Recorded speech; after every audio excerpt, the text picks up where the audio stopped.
Good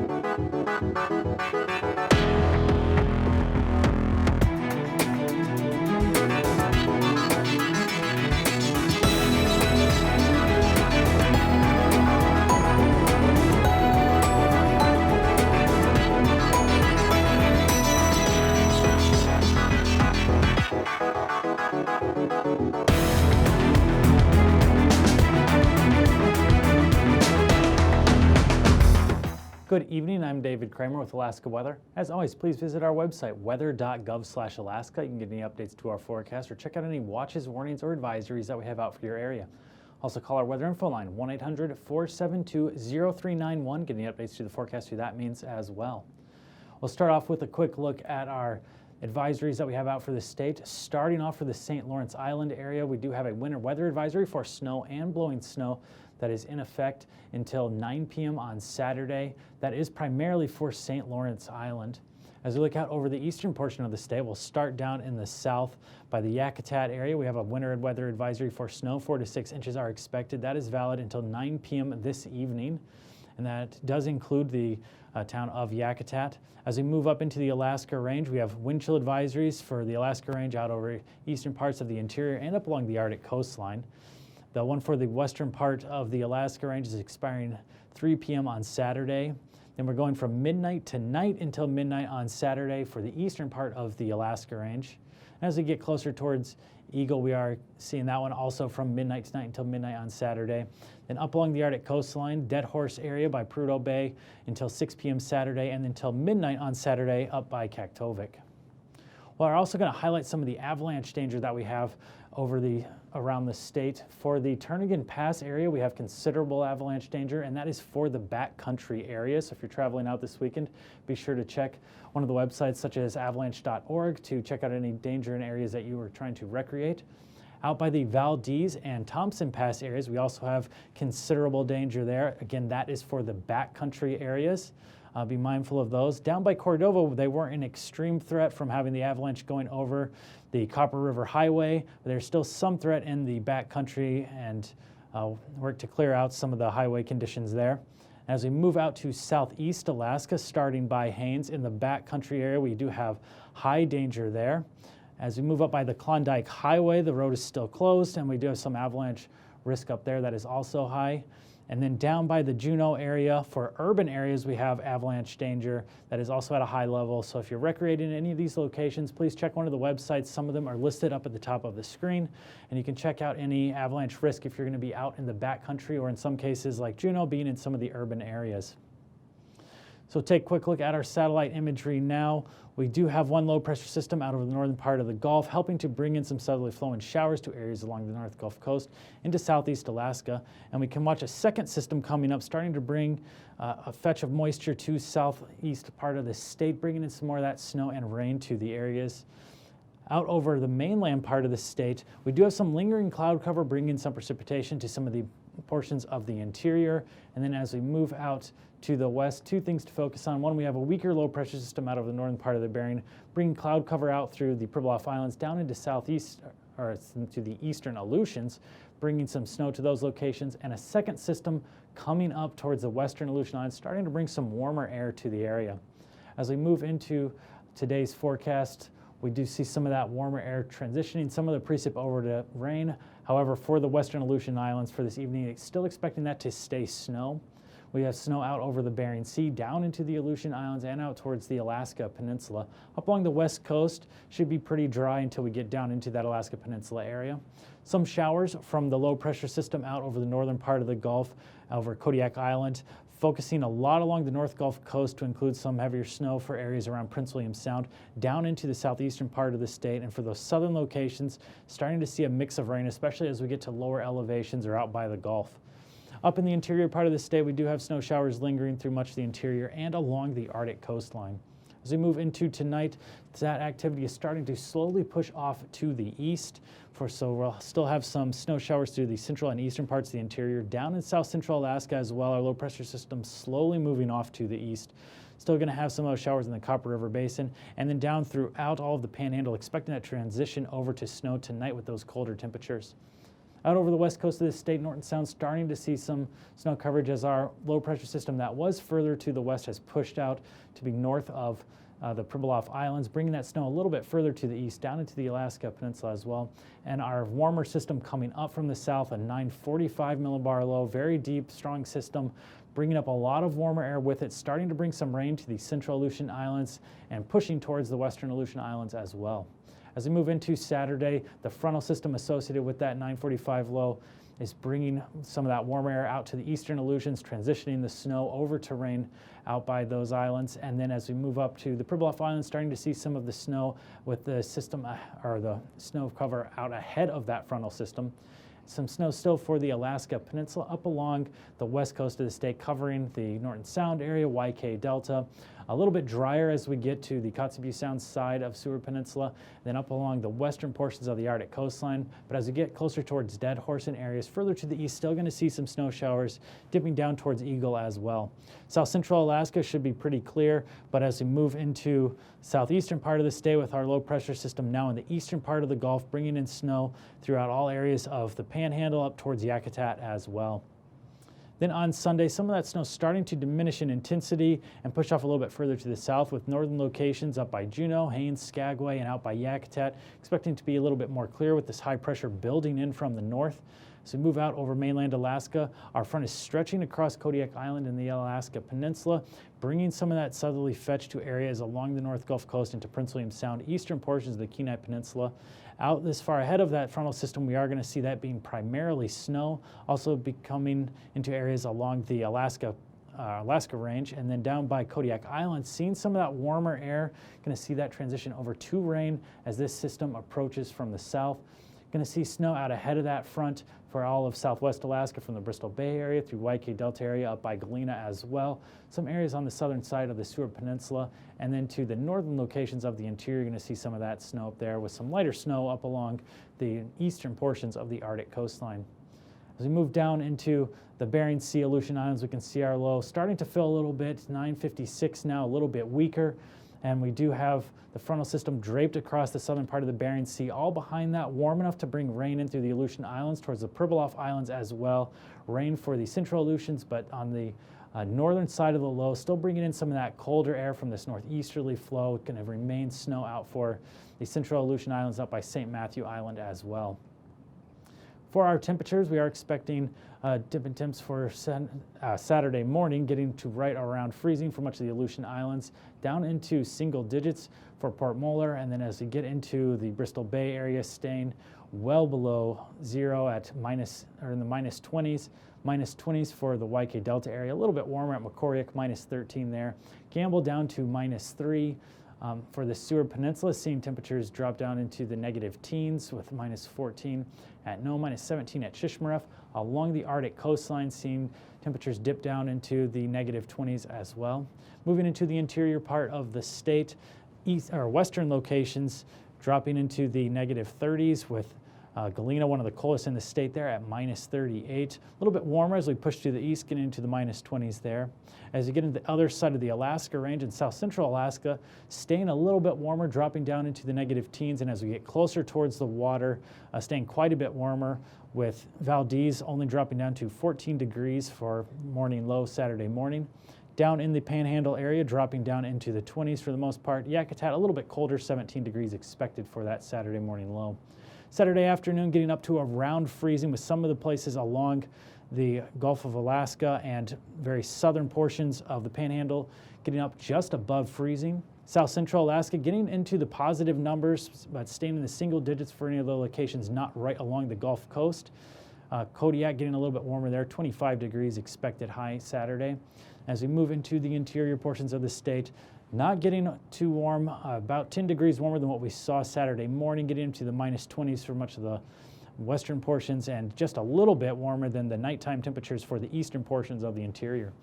Right around minus 20 for many places along the Arctic coastline. Utqiagvik a little bit warmer, minus 18 expected for that Saturday afternoon high.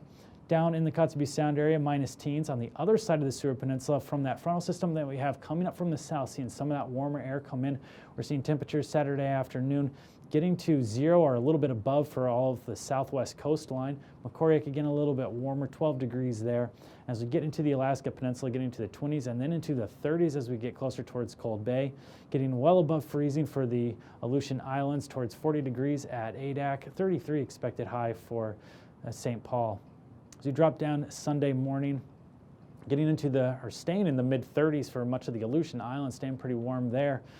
And then as we move into the Bristol Bay area, getting a little bit below 0 into the negative single digits, and then getting progressively colder as we go up the west coast of the state as we get closer towards Kotzebue, minus 21 degrees, and then along the Arctic coastline, right around minus 30 with a little bit colder temperatures as we get closer towards Deadhorse, minus 37 there.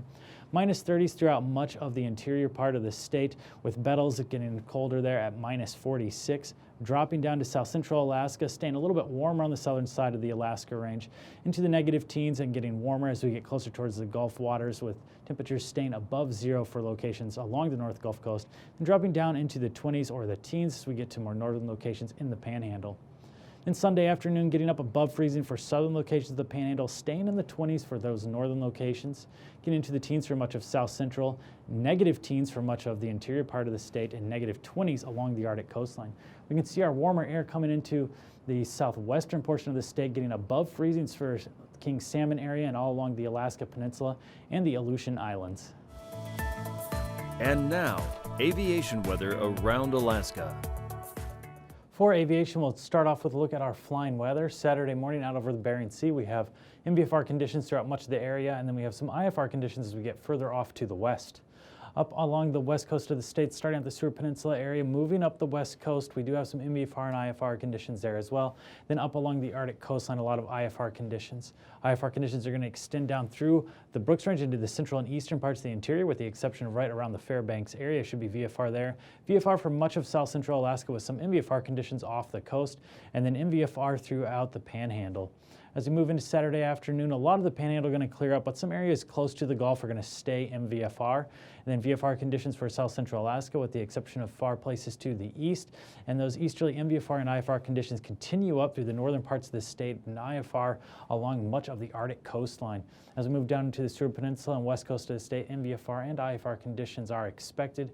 Then out over the central and western parts of the Bering Sea to include all the Aleutian Islands, we are going to see some IFR conditions there. As we move into Sunday morning, we have widespread MVFR and IFR conditions throughout the Bering Sea, Aleutian Islands, Alaska Peninsula, and Bristol Bay area. And as we get by the Norton Sound area, out into the western part of the interior, some MVFR and IFR conditions there. VFR along much of the Arctic coastline Sunday morning, and then down into the central and eastern parts of the interior, primarily VFR conditions are expected, and that's going to extend down into south central Alaska as well.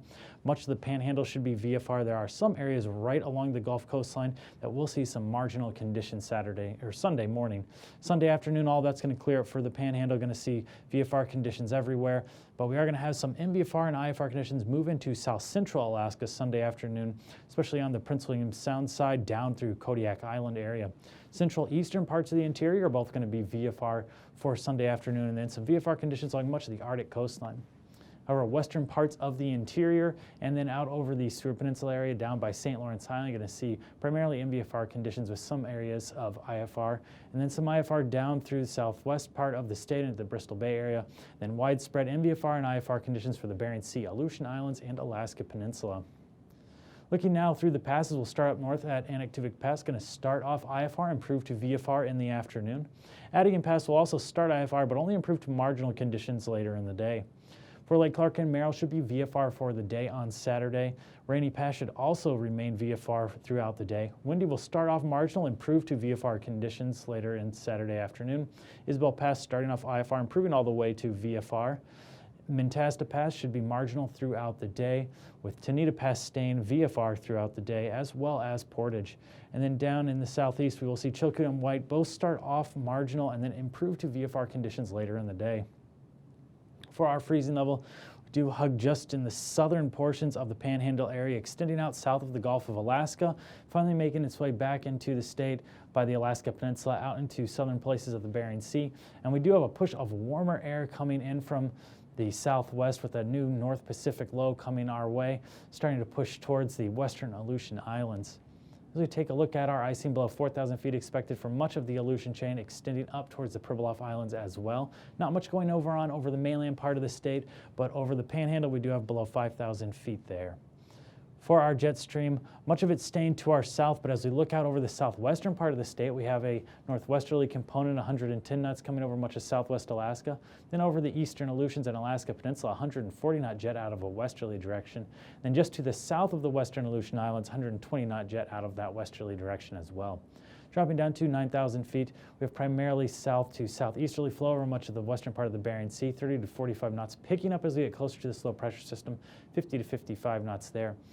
Moving into the southwestern part of the state, 40 to 50 knots, dropping down to around 30 to 35 knots out of a westerly direction coming in. Primarily flow out of a westerly direction out over much of mainland Alaska, 15 to 25 knots up north. Getting stronger as we get further to the south, up to as high as 50 to 60 knots out of a northwesterly direction as we get into the Gulf of Alaska. Then around 30 knots coming back in over the southern parts of the Panhandle. Down to 3,000 feet, pretty weak over the Panhandle area, 10 as high as 25 knots out over the Gulf. 15 to 20 knots out over the southern part of the state, getting up to as high as 40 knots just off the coastline. Weaker flow 10 to around 20 knots for much of the mainland part of the state, and then strong again around our low pressure system up to as high as 60 knots wrapping around our low by the western Aleutians. For our turbulence, with those stronger winds below 4,000 feet for all of the Aleutians into the Alaska Peninsula, below 5,000 feet for Kodiak Island into southwest part of the state and southern portions of the Panhandle, below 5,000 feet is expected.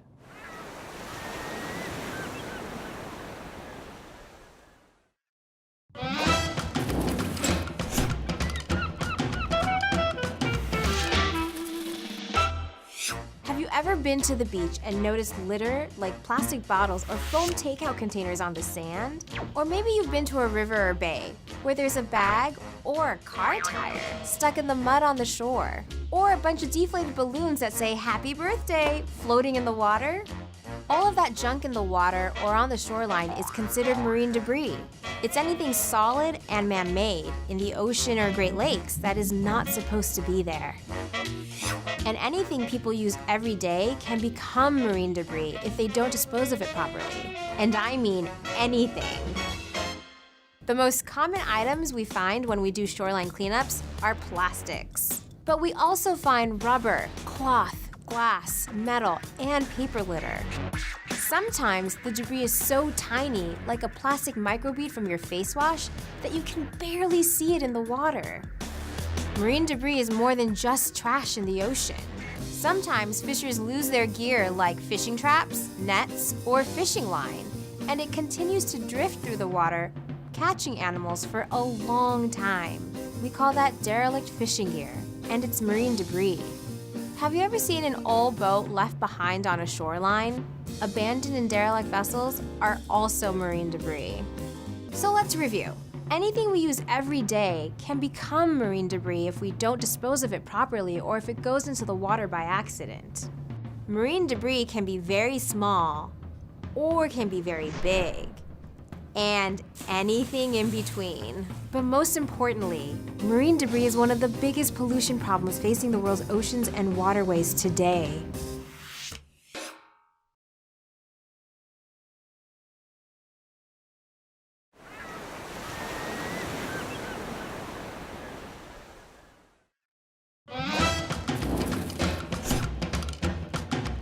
How does marine debris impact the ocean, animals, and me? Would you want to swim in a beach littered with trash? Of course not. And the animals who live in the ocean don't either. The difference is, they don't have a choice. Marine species often get tangled in debris, from fishing nets to six-pack rings. If they get caught, they could get injured or even die. And even if they don't get entangled, many animals mistake plastic debris for food and eat it. This fills their stomach with junk they can't digest. Debris can also damage important habitats, like coral reefs, by breaking or smothering them. Corals serve as the base of the marine ecosystem, and impacts here can be felt all the way to you and me. Plus, plastics have harmful chemicals in them. Fish eat plastic, we eat fish. The question is, can those chemicals harm us? Marine debris also hurts the economy. It costs a lot of money to clean up, and people don't want to go to dirty beaches. Boats and ships could run into large pieces of debris too, or get their propellers tangled. We need the ocean and everything in it, and the ocean needs us to keep it free of debris.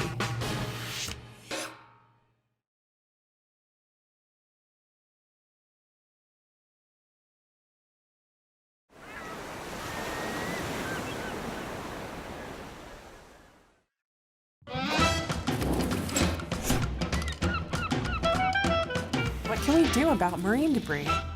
A lot of the trash that's in our ocean is plastic. And that marine debris is hurting our environment, economy, and health. The problem will only get worse. Unless we change the way we consume and dispose of products. There are solutions, And together, we can prevent litter from ending up in the ocean. Some people might say, well, I'm just one person, so I can't make a difference. but that's just not true. If each person who creates trash, and that's just about everyone, took action, it would add up to a whole lot of change. So what can we do? Well, the ultimate solution is prevention, and we need to keep that as our highest priority. We can reduce, reuse, and recycle to keep debris out of the ocean in the first place. You can bring your own shopping bag, drink out of a reusable bottle, and participate in things like a shoreline cleanup. Join a group cleaning up the beach or grab some friends and clean up your street. It's easy. Be more conscious of how many disposable plastic items you're using. And if you do, Where are you putting it? In the trash can? Whoops. Or in the recycling bin? so here's the challenge. The next time you finish using a throwaway item, a bag, a bottle, or utensil, answer the question, where is this going? Because ultimately, when you throw stuff away, there really is no away. It has to go somewhere. So keep asking yourself this important question. How will you keep your trash from becoming marine debris?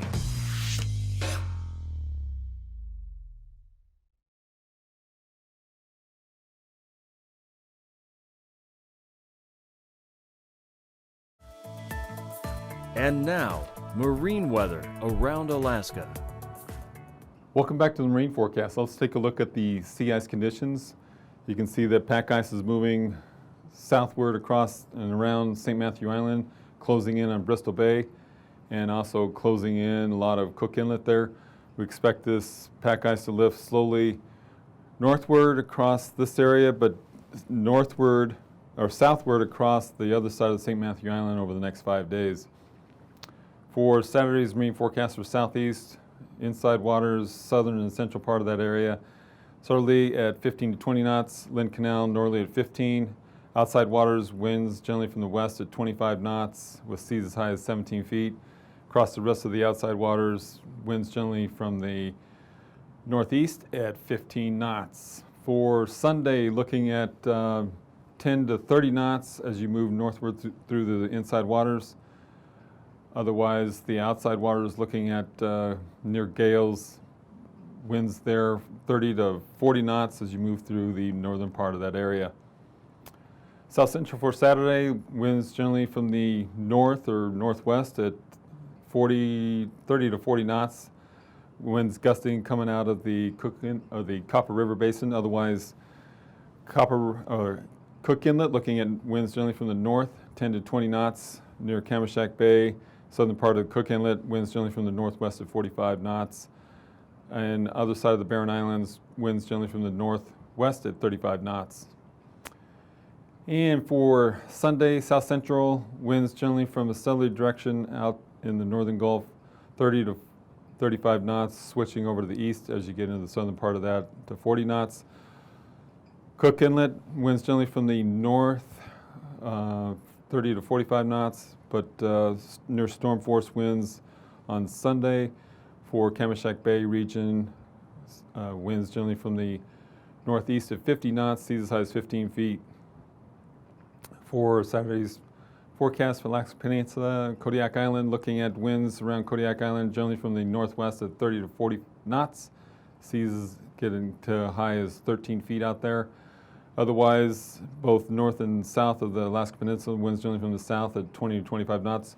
Bristol Bay, from the east at 20 knots. And for Sunday, looking at winds generally from the south, seas as high as 19 feet just south of Kodiak Island, 30 to 35 knots around that area.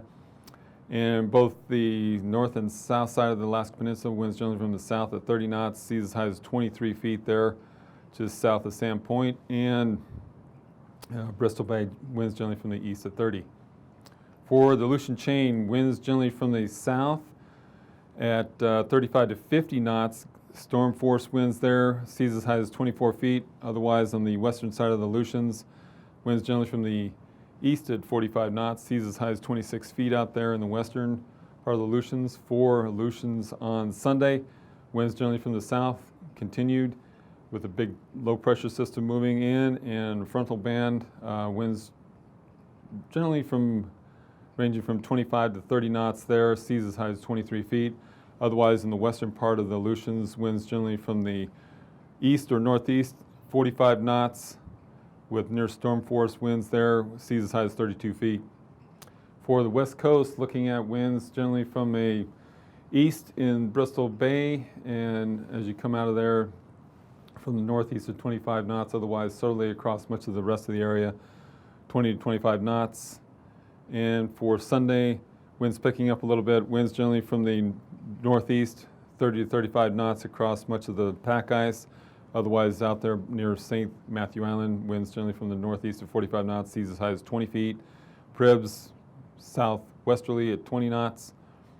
And for the Arctic coast, looking at the Beaufort Sea, winds generally from the west at 15 knots across much of that area, down through the northwest and down through the Bering Strait, winds 15 to 25 knots generally out of the north or west. And for Sunday, winds generally from the southwest, 20 to 25 knots along the north slope there, just off the coast. And northwest coast and Bering Strait, winds generally from the west, 10 to 20 across that area, otherwise through the Bering Strait, 20 to 35 knots. For tonight's weather, looking at a nice low pressure system, stationary front, and there's that low pressure system moving into the Aleutians. These forecasts are for planning purposes only. Call 1-800-WX-BRIEF for a formal pre-flight briefing. Always file a flight plan before you go flying. The U.S. Coast Guard Auxiliary urges you to leave a float plan with a friend or the harbor master before you go boating.